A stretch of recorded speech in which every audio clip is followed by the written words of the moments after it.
Sir మన దేశంలో విభిన్న ప్రాంతాల ప్రజలు వివిధ సంస్కృతులు ఉన్నాయి. ఫజల్ కమిషను చెప్పింది రాష్ట్రాల పునర్వ్యవస్థీకరణలో భాషా ప్రాతిపదిక మీద ఏర్పాటు చేసింది అని ఒక చర్చ జరుగుతున్నది బయట ఉంది. కానీ నిజంగానే ఫజల్ కమిషన్ ఆ ప్రాతిపదిక మీద రాష్ట్రాల విభజన చేసిందా? అది ఎంతవరకు సహేతుకమైనది? చరిత్రలో రికార్డ్ అయిన దానికి వాస్తవ పరిస్థితికి ఉన్న తేడా ఏమిటి? దీన్ని విమర్శనాత్మకంగా చర్చించండి. మంచి ప్రశ్న పుచ్చన్న. ఎందుకంటే ఇవాళ విద్యార్థులకు ఈ రాష్ట్రాల పునర్విభజన ఎట్లా జరిగింది, చాలా కాలంగా రెండవ ఎస్ఆర్సి వేయాలనే డిమాండ్ కూడా వచ్చింది. కానీ ఈ స్వాతంత్రం వచ్చిన తర్వాత రాష్ట్రాల పునర్విభజన కమిషన్ ద్వారా జరిగింది ఒకేసారి. దాన్నే ఎస్ఆర్సి, స్టేట్స్ రీఆర్గనైజేషన్ కమిషన్ అంటారు. ఇది 29 డిసెంబర్ 1953న నెహ్రూ గారు హోంశాఖ ఉత్తర్వుల ద్వారా పార్లమెంట్లో ప్రకటన చేశారు. హోంశాఖ ఉత్తర్వులు ఇచ్చింది, రాష్ట్రాల పునర్విభజన కమిషన్ ఏర్పాటు చేస్తున్నామని చెప్పి. అంతకంటే ముందు దీని నేపథ్యం ఏంది అనేది ఒకసారి చూసినప్పుడు 565 వరకు ప్రిన్స్లీ స్టేట్స్ ఉండేటి. అంటే బ్రిటిష్ వాళ్ళు ఈ దేశంలో పరిపాలన ప్రారంభించిన తర్వాత ఒక్కొక్క ప్రాంతాన్ని వాళ్ళ ఆధీనంలోకి తెచ్చుకునే క్రమంలో కొంతమందితో యుద్ధాలు చేయాల్సి వచ్చింది, టిప్పు సుల్తాన్ లాంటి వాళ్ళతో. కొంతమందితో యుద్ధాలు అవసరం లేకుండా సామరస్యపూర్వకంగా కలిసి పరిపాలనలో భాగం పంచుకునే విధంగా చేయడం జరిగింది. వాటిని మనం సంస్థానాలు అన్నాం. ప్రిన్స్లీ స్టేట్స్ అంటే రాజు యాజమాన్యంలో ఉండే ఆ ప్రాంతాన్ని సంస్థానము అన్నారు. ఆ సంస్థానాన్ని మనం ప్రిన్స్లీ స్టేట్స్ అని ఇంగ్లీష్లో. అయితే ఈ ప్రిన్స్లీ స్టేట్స్ ఒక 565 ఉండేటివి. ఈ 565లో రాష్ట్ర పునర్విభజన కంటే ముందు స్వాతంత్రం వచ్చిన సందర్భంగా ఆగస్టు 15, 1947 కంటే ముందే ఈ దేశాన్ని 2 దేశాలుగా విభజించారు. ఒకటి పాకిస్తాన్, రెండవది భారతదేశం. ఈ విభజన క్రమంలో ఒక నిర్ణయాధికార హక్కు ఈ ప్రిన్స్లీ స్టేట్స్ ఎటుండాలి, వీరు భారతదేశంలో ఉండాలా లేదా పాకిస్తాన్లో చేరాలా, లేదా బ్రిటిష్ వాళ్ళతో ఎట్లాంటి ఒప్పందం అయితే ఉన్నదో భారత ప్రభుత్వంతో కానీ పాకిస్తాన్ ప్రభుత్వంతో కానీ అట్లాంటి ఒప్పందాలు చేసుకుంటూ వాళ్ళు స్వతంత్రంగా ఉండాలి.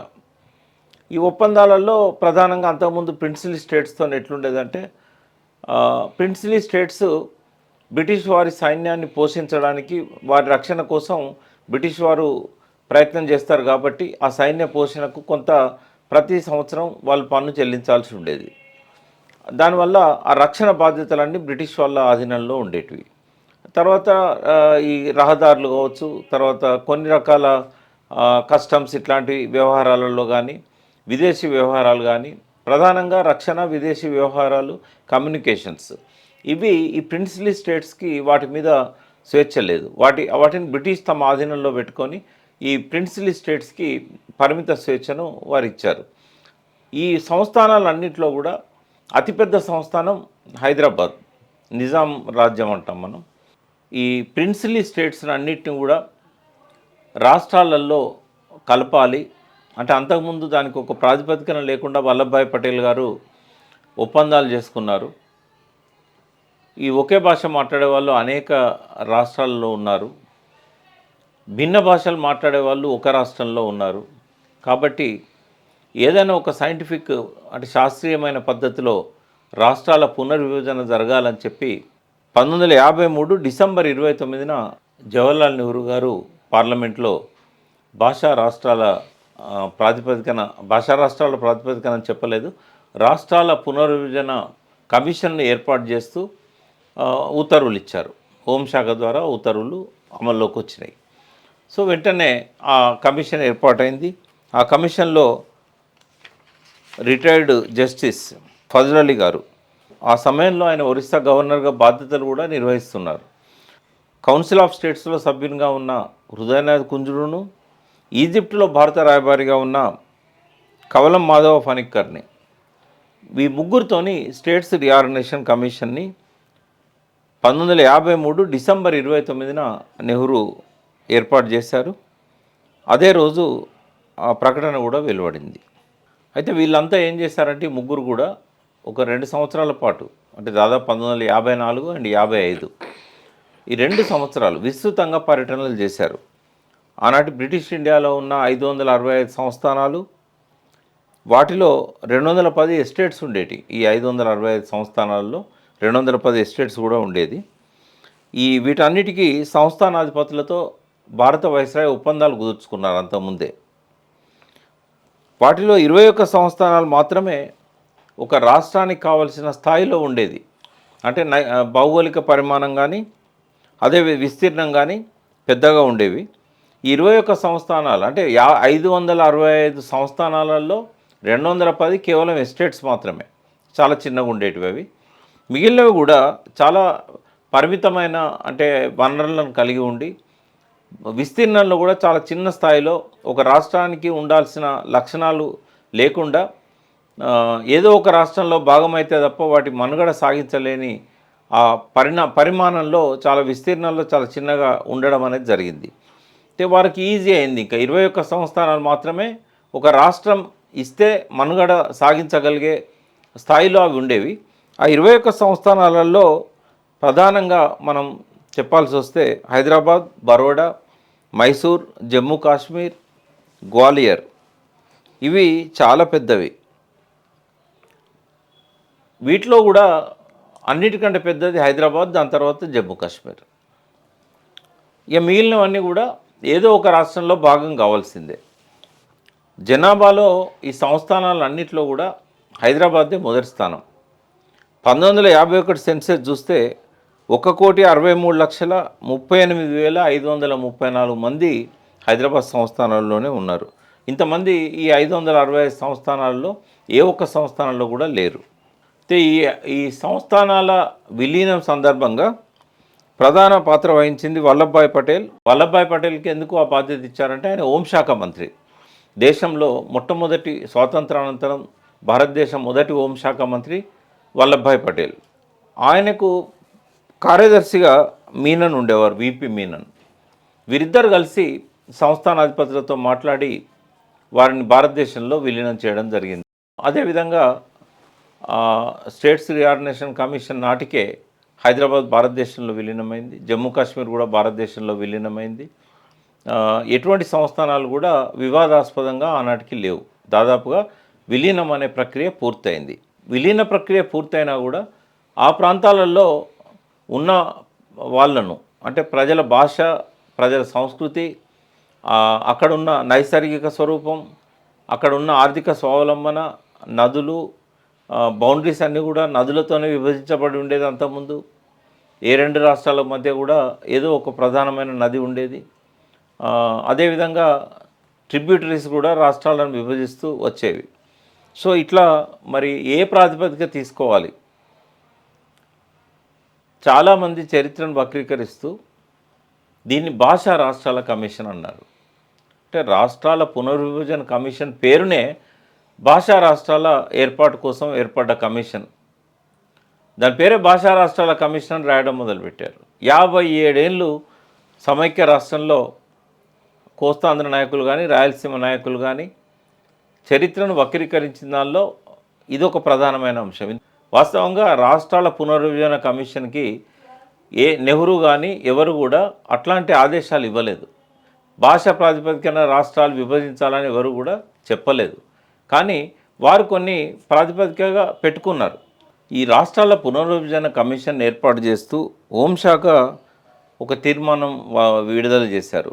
అంటే వారు ఇచ్చిన తీర్మానంలో ప్రస్తావించిన అంశం ఏంటంటే రాష్ట్రాల ఏర్పాటు ప్రక్రియ చారిత్రక పరిణామ క్రమంలో యాదృచ్ఛికంగా పరిస్థితుల కారణంగా జరిగింది.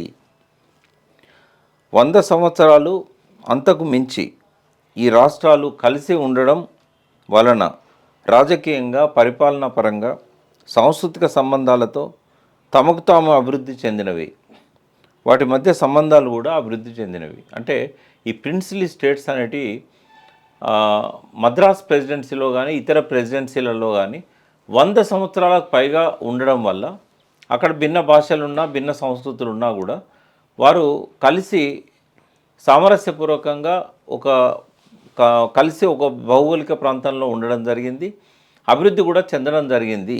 కానీ వాటిని ఒక శాస్త్రీయ పద్ధతిలో విభజించి మళ్ళీ భారతదేశాన్ని రాష్ట్రాల పరంగా పునర్విభజన చేయాలి అనేది ఆనాటి తీర్మానం యొక్క ప్రస్తావన. అయితే కేవలం భాషా ప్రాతిపదికనే ఈ రాష్ట్రాలను ఏర్పాటు చేయాలని చెప్పి హోంశాఖ తీర్మానంలో కానీ ఆనాటి ప్రధానమంత్రి నెహ్రూ ప్రకటనలో కానీ ఎక్కడా కూడా మనకు కనబడదు. వల్లభాయ్ పటేల్ అంతకుముందే మరణించారు. ఆయన ఈ సంస్థానాలన్నింటినీ భారతదేశంలో విలీనం చేసిన తర్వాత, హైదరాబాద్ విలీనం తర్వాత 1950లో ఆయన మరణించడం జరిగింది. ఆయన మరణానంతరం ఈ ఎస్ఆర్సి అనేది ఏర్పడ్డది. అయితే ఈ రాష్ట్రాల పునర్విభజనకు అనేక ప్రాతిపదికలు పెట్టుకొని ఈ ఫజల్ అలీ కమిషన్ అనేక ప్రాంతాలు తిరిగి ప్రజల అభిప్రాయాలను, మేధావుల అభిప్రాయాలను, ఉద్యమ నాయకుల అభిప్రాయాలను, అదేవిధంగా ఆనాటి రాష్ట్రాలలో పరిపాలన చేస్తున్న ముఖ్యమంత్రి దగ్గర నుండి మంత్రుల అభిప్రాయాలను, ప్రతిపక్ష పార్టీల అభిప్రాయాలను అందరివి విన్నారు వాళ్ళు. 2 సంవత్సరాలు వారు పర్యటన చేసి దాదాపుగా భారతదేశం అంతటా కూడా వారు పర్యటన చేశారు.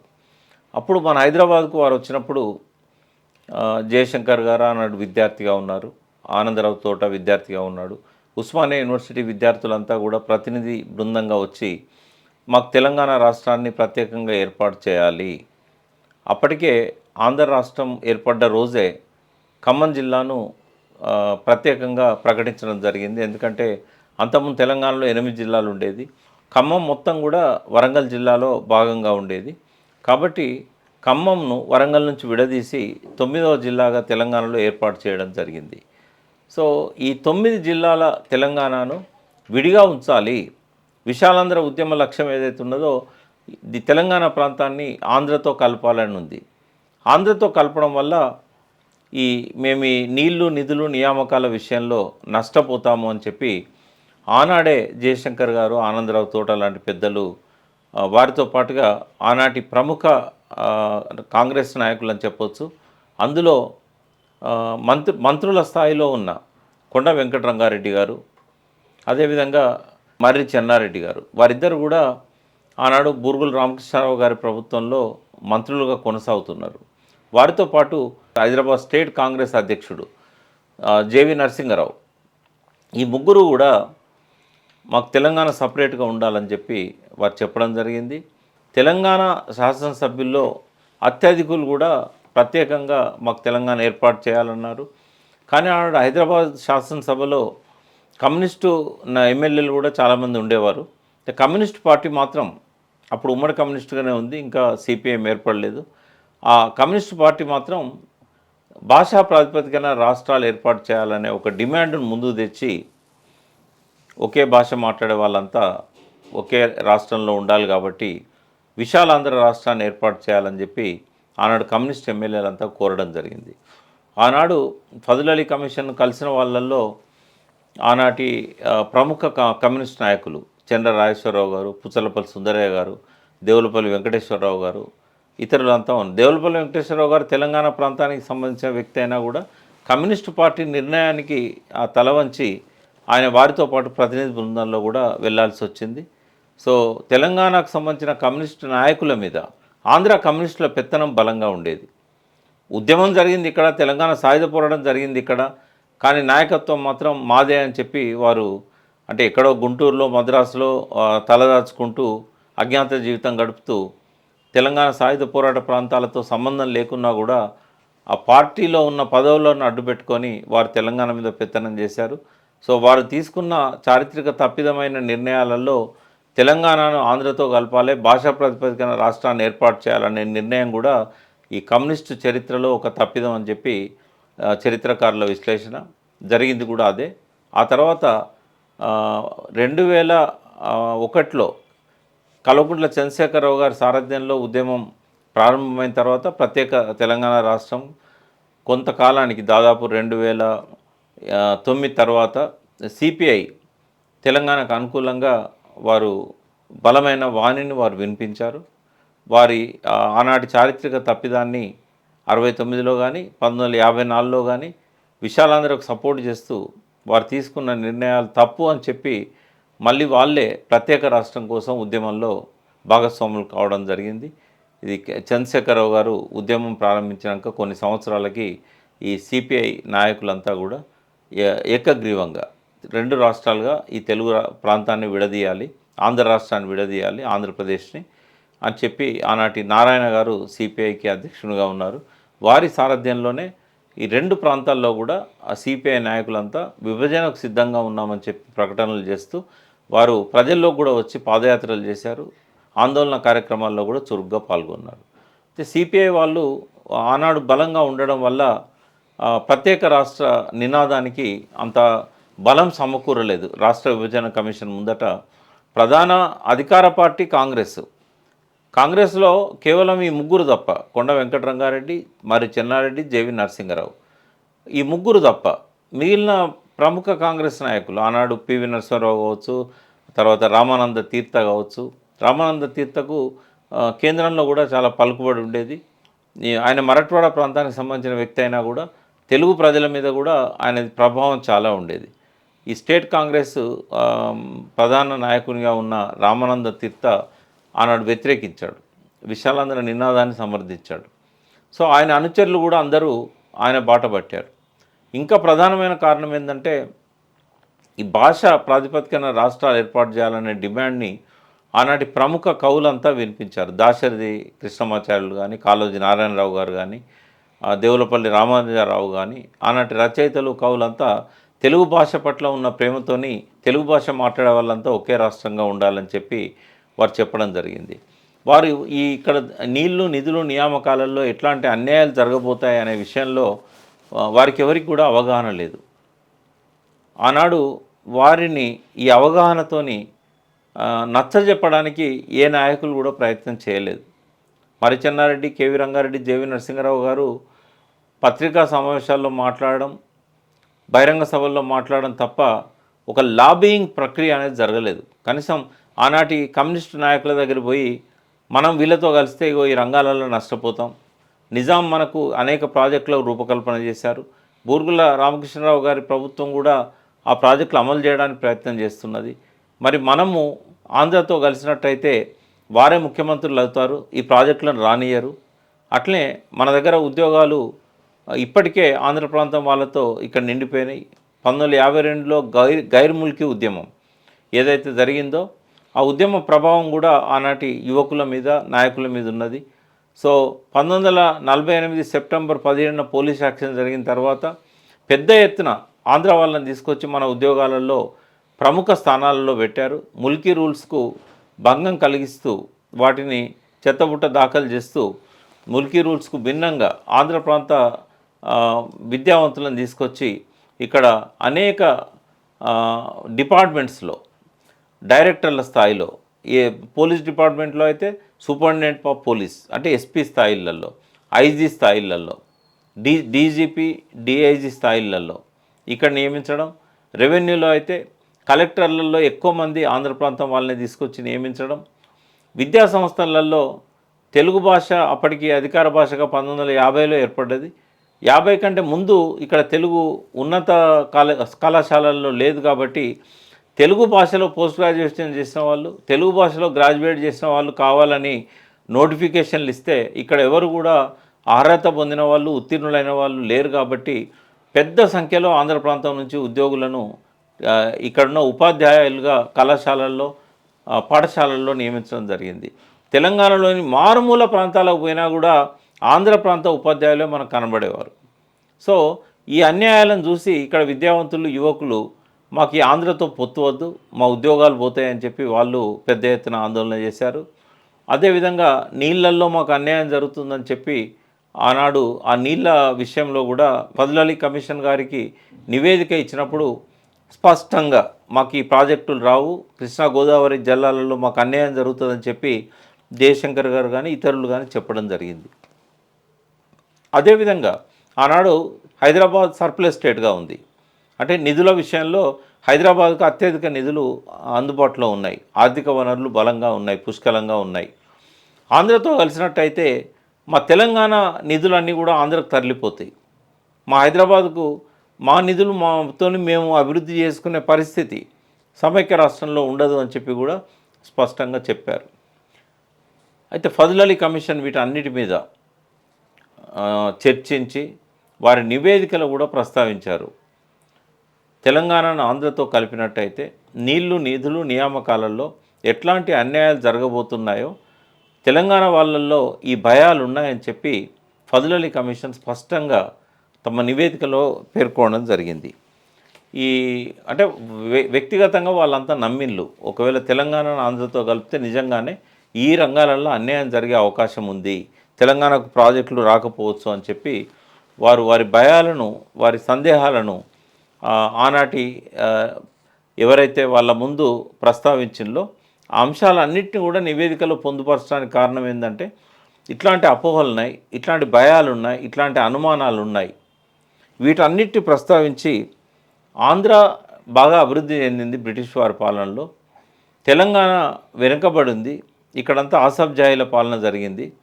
కాబట్టి ఈ తెలంగాణ ప్రజల్లో ఉన్న ఈ అనుమానాలు, ఈ భయాలు, సందేహాలు పోవాలంటే రాబోయే 5 సంవత్సరాలలో తెలంగాణను ఆంధ్రతో సమానంగా అభివృద్ధి చేయాలి. ఈ బాధ్యత కేంద్ర ప్రభుత్వం మీద ఉంటుంది.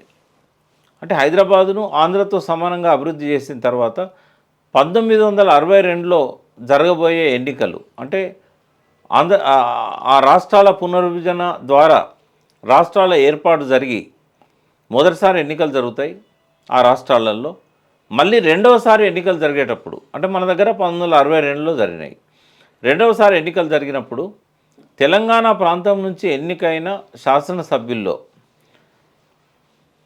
3/2 ఆంధ్రతో కలపాలని నిర్ణయం చేస్తే అప్పుడు కలపొచ్చు. అంటే తెలంగాణ ప్రాంత ఎమ్మెల్యేలు 1962 ఎన్నికల్లో ఎన్నికైన తర్వాత ఆంధ్రతో కలపాలని చెప్పి 3/2 మంది నిర్ణయం చేస్తే అప్పుడు ఆంధ్రతో కలపండి. ఈ 5 ఏళ్ళు, ఈ 5-6 సంవత్సరాలు ఏదైతే ఉన్నదో ఎన్నికలకు ముందు ఆ నిర్ణయం తీసుకోవడానికి ముందు ఆంధ్రతో సమానంగా తెలంగాణ అన్ని రంగాలలో అభివృద్ధి చేయాలి అని ఆనాడు ఫజల్ అలీ కమిషన్ నివేదికలో పేర్కొనడం జరిగింది. అంటే ఫజల్ అలీ కమిషన్ తెలుగు భాష మాట్లాడే వాళ్ళను 2 రాష్ట్రాల్లో ఉండేటట్టు సిఫారసు చేసింది అనేది ఇక్కడ అర్థం చేసుకోవాలి. అది భాషా రాష్ట్రాల కమిషన్ అయితే తెలంగాణను ఆంధ్రతో కలుపమని స్ట్రైట్ అవే చెప్పేది, తెలంగాణను ఆంధ్రతో కలుపమని చెప్పలేదు. అట్లనే విదర్భ ప్రాంతం, మహారాష్ట్రలో విదర్భలో కూడా మరాఠీ మాట్లాడే వాళ్ళే అధిక సంఖ్యాకులు ఉంటారు. మరి మరాఠీ మాట్లాడే వాళ్ళను ఆనాడు 2 రాష్ట్రాలలో ఉండేటట్టుగా విదర్భను ప్రత్యేక రాష్ట్రంగా ఏర్పాటు చేయాలని సిఫారసు చేసింది. అంటే మహారాష్ట్ర నుంచి విదర్భను విడదీయాలన్నప్పుడు ఒకే భాష మాట్లాడే వాళ్ళు 2 రాష్ట్రాల్లో విభజించబడి ఉంటారు. అదేవిధంగా గుజరాతీ మాట్లాడేవాళ్ళు, మరాఠీ మాట్లాడేవాళ్ళు మహారాష్ట్రలో ఉండాలని చెప్పి తీర్మానం చేసింది, వారి నివేదికలో పేర్కొన్నారు. అంటే 2 భాషలు మాట్లాడే వాళ్ళు ఒకే రాష్ట్రంలో ఉండొచ్చు, ఒకే భాష మాట్లాడే వాళ్ళు 2 రాష్ట్రాలుగా ఉండొచ్చు అని చెప్పి ఫజల్ అలీ కమిషన్ చెప్పింది. అదేవిధంగా ఉత్తర భారతదేశంలో హిందీ మాట్లాడే వాళ్ళను 4-5 రాష్ట్రాలుగా విభజించింది. అంటే నిజంగానే హిందీ మాట్లాడే వాళ్ళంతా ఒకే రాష్ట్రంలో ఉండాలంటే ఉత్తర భారతదేశంలో అతిపెద్ద రాష్ట్రాలు ఏర్పాటయ్యేవి. అంటే ఇవన్నీ ఫజల్ అలీ కమిషన్ నివేదిక వచ్చిన తర్వాత దాన్ని పరిశీలిస్తే ఇది భాషా ప్రాతిపదికన రాష్ట్రాలను ఏర్పాటు చేయలేదు అనేది స్పష్టంగా మనకు కనబడుతుంది. కేవలం హైదరాబాద్ రాష్ట్రాన్ని సపరేట్గానే ఉంచాలని చెప్పింది. హైదరాబాద్ రాష్ట్రాన్ని సపరేట్గా ఉంచడం అంటే అందులో ఈ తెలుగు మాట్లాడే వాళ్ళు 8 జిల్లాలు, అప్పటికి 9 జిల్లాలు ఉన్నారు. కన్నడ మాట్లాడే వాళ్ళు, మరాఠీ మాట్లాడే వాళ్ళను వాళ్ళ ఇంట్రెస్ట్ను బట్టి మహారాష్ట్రలో 5 జిల్లాలను, కన్నడ భాష మాట్లాడే వాళ్ళను 3 జిల్లాల్లో ఉన్నారు, రాయచూర్, బీదర్, గుల్బర్గా. వారిని కర్ణాటకలో కలపడం అనేది జరిగింది. అంటే హైదరాబాద్ రాష్ట్రాన్ని విభజించినప్పుడు కన్నడ మాట్లాడే వాళ్ళు ఎటువంటి పేచీ పెట్టలేదు కర్ణాటకతో కలవడానికి, మరాఠీ మాట్లాడే వాళ్ళు ఎటువంటి పేచీ పెట్టలేదు మహారాష్ట్రతో కలవడానికి. కానీ తెలుగు మాట్లాడే తెలంగాణ వాళ్ళు మాత్రం పేచీ పెడుతున్నారు తెలంగాణను ఆంధ్రతో కలపొద్దని. ఇక్కడ జరిగిన ఉద్యమము ఆ కన్నడ, మరాఠా ప్రాంతాల్లో జరగలేదు. కాబట్టి ఫజల్ అలీ కమిషన్ నిర్ణయించింది ఏంటంటే తెలంగాణను మాత్రం సపరేట్గా ఉంచాలి ప్రత్యేక రాష్ట్రంగా. నెక్స్ట్ జరగబోయే ఎన్నికలలో 62లో జరగబోయే ఎన్నికలలో 3/2 మంది తెలంగాణ శాసనసభ్యులు ఒప్పుకుంటేనే ఆంధ్రతో అప్పుడు కలపవచ్చు. ఈ లోపల తెలంగాణను ఆంధ్రతో సమానంగా అభివృద్ధి చేయాలి అదేవిధంగా మహారాష్ట్రలో మరాఠా ప్రాంతాన్ని కలపాలి 5 జిల్లాలను, కన్నడ మాట్లాడే 3 జిల్లాలను కర్ణాటకలో కలపాలని చెప్పి ఫజల్ అలీ కమిషన్ నివేదికలో చెప్పింది. ఇది ఆనాడు అంబేద్కర్ గారు దీన్ని ఆక్షేపించారు. వారేమంటారంటే అంబేద్కర్ గారు చిన్న రాష్ట్రాలపైన కానీ ఎస్ఆర్సి చేసిన నివేదిక పైన కానీ వారికి కొన్ని అభ్యంతరాలు ఉన్నాయి. వారు ప్రత్యేకంగా దాని మీద ఒక బుక్లెటే విడుదల చేశారు. బహుశా ఆయన మరణించే ముందు ఈ ఎస్ఆర్సి మీద రాసిందే చిట్ట చివరి నివేదిక అయి ఆయన చిట్ట చివరి పుస్తకం అయి ఉంటుంది. ఎందుకంటే 1955 చివరిలో ఈ ఎస్ఆర్సి నివేదిక వచ్చింది. ఆ తర్వాత కొద్ది రోజులకే అంబేద్కర్ గారు మరణించారు. సో ఈ భాషా ప్రాతిపదికన నిర్మాణం అనేది, రాష్ట్రాల నిర్మాణం అనేది జాతికి శ్రేయస్కరం కాదు, దేశానికి మంచిది కాదు అని చెప్పి అంబేద్కర్ ఆయన తన వాదనను కూడా చాలా సుదీర్ఘంగా ఆయన అనుభవాలను, ఆయన వాదనలను చెప్పడం జరిగింది. స్టేట్స్ రీఆర్గనైజేషన్ కమిషన్ సంబంధించిన విషయాలను మరింత లోతుగా మనం పరిశీలించినట్టయితే హోంశాఖ రూపొందించిన తీర్మానంలో వారు స్పష్టంగా చెప్పారు, ఒక ప్రాంతంలోని భాషా సంస్కృతులు ఆ ప్రాంత ప్రజల జీవన విధానాన్ని ప్రతిబింబిస్తాయనడంలో సందేహం లేదు. కానీ రాష్ట్రాల పునరేకీకరణలో ఇతర ముఖ్యమైన అంశాలు కూడా ప్రాధాన్యత కలిగి ఉంటాయని మన మనస్సుల్లో ఉంచుకోవాలి. అన్నిటికంటే ముందుగా భారతదేశ ఐక్యతను, భద్రతను పరిరక్షించడం, దృఢపరచడం అనేది ముఖ్యమైనది. వీటితో పాటు ఒక్కో రాష్ట్రపు కోణంలో నుండి కాకుండా దేశం దృష్టి నుండి చూసినప్పుడు ఆర్థిక పరిపాలనాపరమైన అంశాలను కూడా పరిగణలోకి తీసుకోవాలి. భారతదేశం ఆర్థికంగా, సాంస్కృతికంగా, నైతిక పరంగా ఒక క్రమమైన ప్రణాళిక ప్రకారం ముందుకు సాగుతున్నది. విజయవంతంగా ముందుకు సాగుతున్న జాతీయ ప్రణాళికలో ఏ రకమైన మార్పులు జోక్యం చేసుకున్నా అవి జాతీయ ప్రయోజనాలకు హానికరంగా పరిణమిస్తాయని చెప్పి హోంశాఖ తన తీర్మానంలో చెప్పింది. ఇంకొక అంశం కూడా మనం హోంశాఖ చెప్పిన తీర్మానం చూస్తే, భారత యూనియన్లోని రాష్ట్రాల పునర్విభజన అంశాన్ని ఎంతో జాగ్రత్తగా పరీక్షించాల్సి ఉన్నది. వాస్తవ పరిస్థితులను దృష్టిలో పెట్టుకొని భావోద్వేగాలకు అతీతంగా దేశాన్ని రాజ్యాంగంలో పేర్కొన్న విధంగా వివిధ రాష్ట్రాల్లోని ప్రజల సంక్షేమాన్ని దృష్టిలో ఉంచుకొని రాష్ట్రాల పునర్విభజన జరగాల్సి ఉన్నది. ఈ విధమైన పరిశీలనకై భారత ప్రభుత్వం రాష్ట్రాల పునర్విభజన కమిషన్ను నియమిస్తున్నదని హోంశాఖ తన తీర్మానంలో చెప్పడం జరిగింది. అంటే రాష్ట్రాల పునర్విభజన కమిషన్కు హోంశాఖ ఇచ్చిన ఆదేశాలలో కేవలం భాష ప్రాతిపదికనే రాష్ట్రాలు ఏర్పాటు చేయాలని చెప్పలేదు. తర్వాత భావోద్వేగాలను దృష్టిలో ఉంచుకొని ఏర్పడాలని కూడా చెప్పలేదు. రాజ్యాంగాన్ని, దేశ ప్రజల సంక్షేమాన్ని, ఆర్థిక కోణాన్ని అన్నిటిని కూడా పరిశీలించమని చెప్పారు. అయితే ఈ విషయంలో ఈ పర్యటన ద్వారా చాలా రకాల రిప్రజెంటేషన్స్ ఈ కమిషన్ దగ్గరికి వచ్చినాయి. సరే, దేశవ్యాప్తంగా ఏమున్నది అనేది మనకు ఇప్పుడు అప్రస్తుతం. కానీ హైదరాబాద్ రాష్ట్రాన్ని ఎట్లా విభజించారు, ఎందుకంటే అప్పటికే మద్రాసు నుంచి ఆంధ్ర రాష్ట్రం విడిపోయింది 1953 నాటికే. ఆ తర్వాత ఏర్పడ్డ కమిషన్ ముందట విడిపోయిన ఆంధ్ర రాష్ట్రాన్ని తెలంగాణతో కలపాలనే డిమాండ్ ప్రముఖంగా వచ్చింది. విశాలాంధ్ర నినాదం అనేది.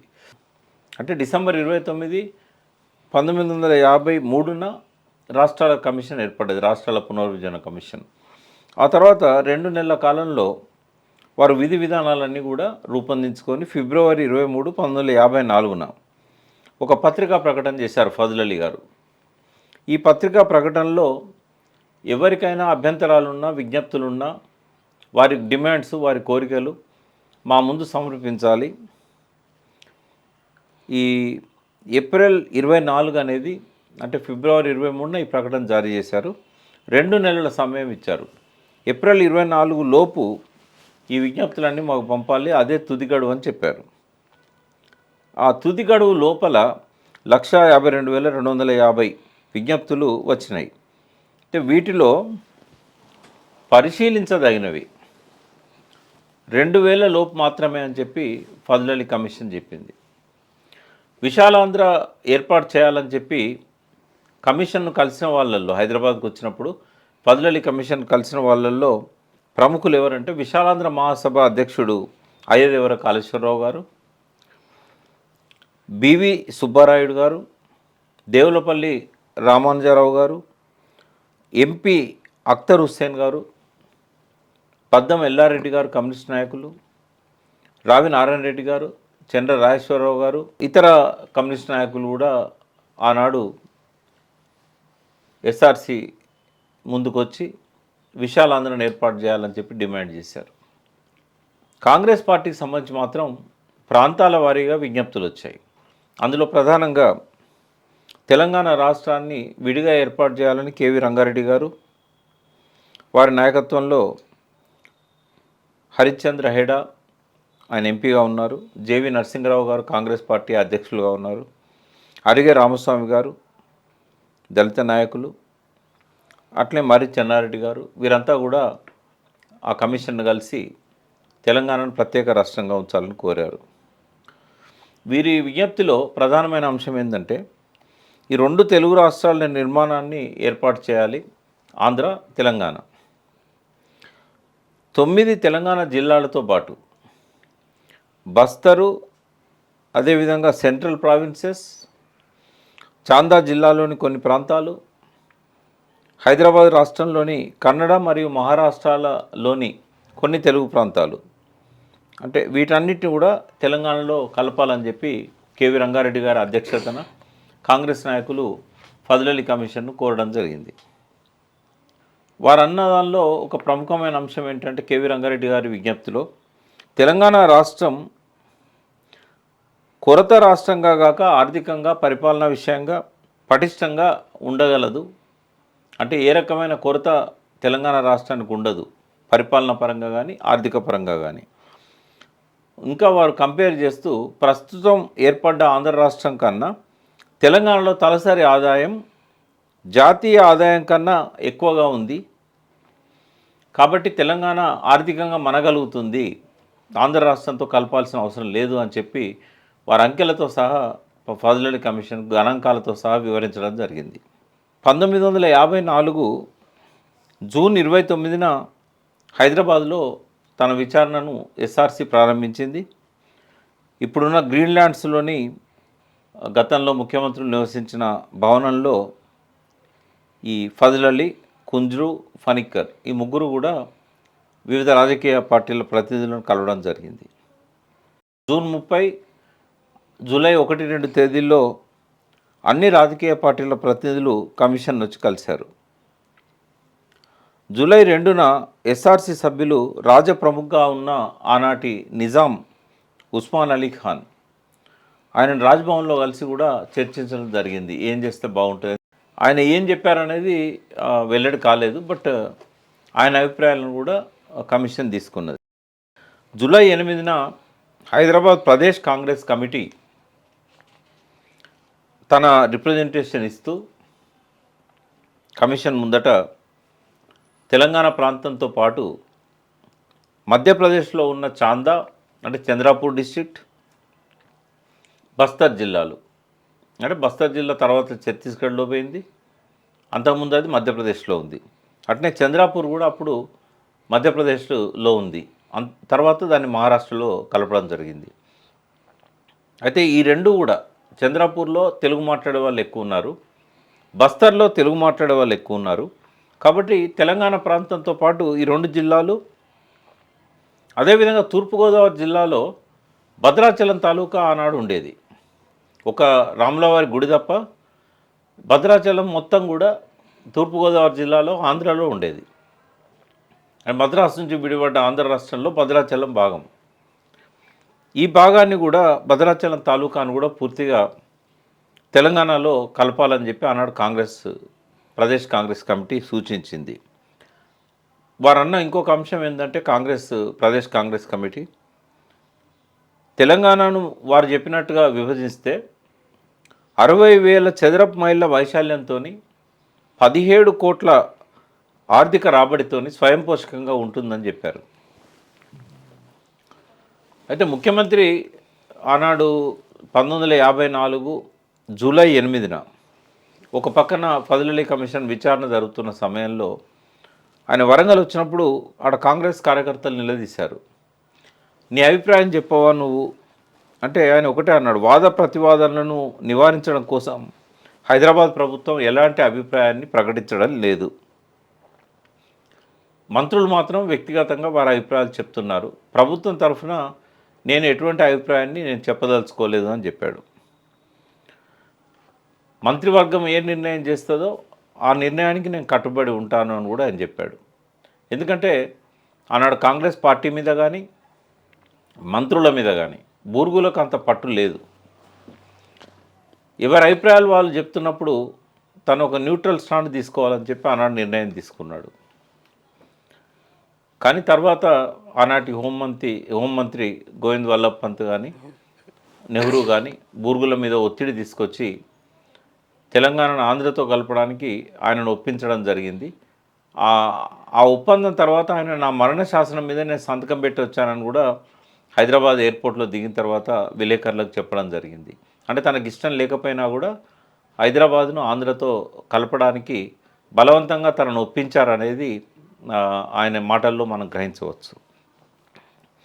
ఈ స్టేట్స్ రీఆర్గనైజేషన్ కమిటీ సభ్యులు కేవలం హైదరాబాద్కే పరిమితం కాకుండా తెలంగాణ జిల్లాలను కూడా వారు పర్యటించారు. ఎందుకంటే పెద్ద ఎత్తున తెలంగాణలో ఉద్యమం వచ్చింది. అప్పుడు ఆనాడు ప్రతి స్కూల్ కూడా బహిష్కరించి విద్యార్థులు రోడ్ల మీదకి వచ్చారు, ధర్నాలు చేశారు, లాఠీచార్జీలు అయినాయి, బాష్పవాయు ప్రయోగాలు అయినాయి, గాల్లోకి ఫైరింగ్లు అయినాయి. 54, 55 తెలంగాణలో ఒక మహోద్యమంగా మనం చెప్పవచ్చు. అంతకుముందు 52 సెప్టెంబర్ చివరిలో జరిగిన ఈ ముల్కీ ఉద్యమం ఏదైతే ఉన్నదో అది కేవలం హైదరాబాద్, వరంగల్ కొన్ని జిల్లాలకు మాత్రమే పరిమితమైంది. ఆనాటి ఫైరింగ్లో ఒక 8 మంది చనిపోయారు. అది కేవలం ఒక 2 రోజులు 3 రోజులు మాత్రమే ఒక మహా ఉద్యమంగా ఆనాడు కనిపించింది మనకు. ఆ ఫైరింగ్ల తర్వాత అది ఆగిపోయింది. కానీ ఈ ఫజల్ అలీ కమిషన్ ఇక్కడ పర్యటించినప్పుడు తెలంగాణలో ప్రత్యేక రాష్ట్రం కోసం జరిగిన ఉద్యమం మాత్రం చాలా రోజులు కొనసాగింది. ప్రతి ఒక్కరు కూడా ఉద్యమంలో పాల్గొన్నారు. పెద్ద ఎత్తున ప్రజలు వీధుల్లోకి వచ్చారు. దాని మీద ఎక్కువగా చరిత్రలో ప్రచారం జరగలేదు, నమోదు కూడా కాలేదు. అది జూలై 19న ఈ కమిషన్ సభ్యులు కరీంనగర్, వరంగల్ జిల్లాలకు వెళ్ళడం జరిగింది. కరీంనగర్లో విద్యార్థులు పెద్ద సంఖ్యలో వచ్చి కమిషన్ ముందు తెలంగాణ రాష్ట్రాన్ని డిమాండ్ చేశారు. వరంగల్లో మాత్రం తెలంగాణ రచయితల సంఘం అని ఒకటి ఉంది. ఆ సంఘం పక్షాన కాళోజీ నారాయణరావు గారు విశాలాంధ్ర ఏర్పాటు చేయాలని కోరుతూ రిప్రజెంటేషన్ ఇచ్చారు. కానీ ఆయన తర్వాత కాలంలో 1969లోనే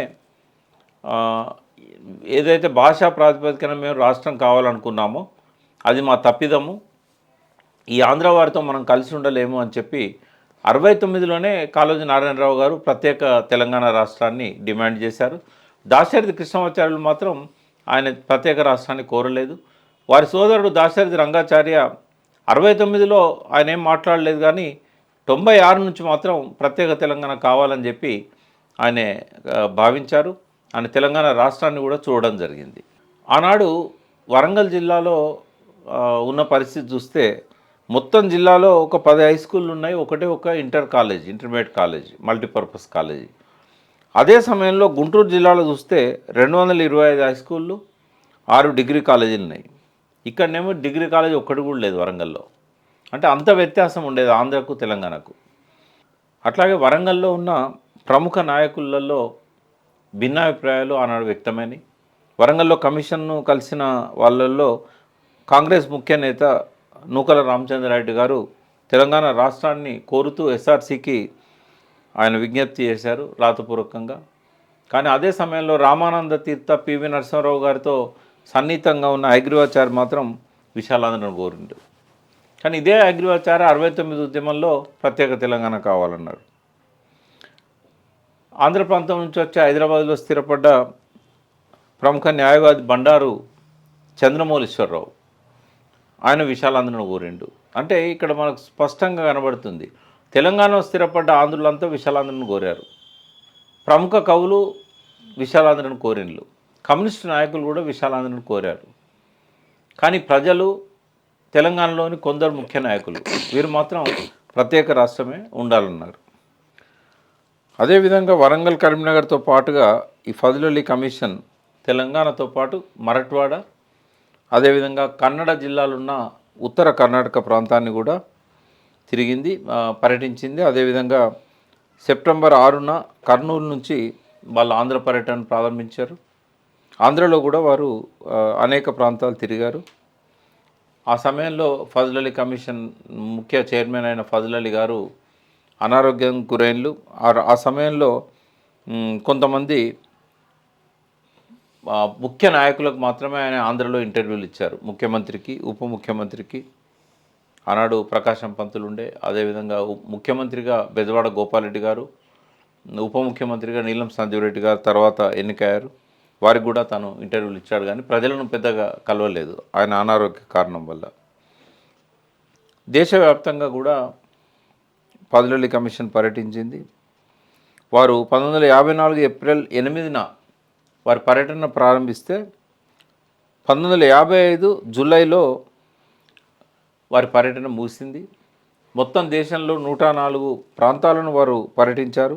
38,000 మైళ్ళ విస్తీర్ణంలో ఈ కమిషన్ పర్యటించి ప్రజల నుంచి విజ్ఞప్తులను తీసుకున్నది. 1955 సెప్టెంబర్ 30న స్టేట్స్ రీఆర్గనైజేషన్ కమిషన్ తన నివేదికను కేంద్ర ప్రభుత్వానికి సమర్పించింది.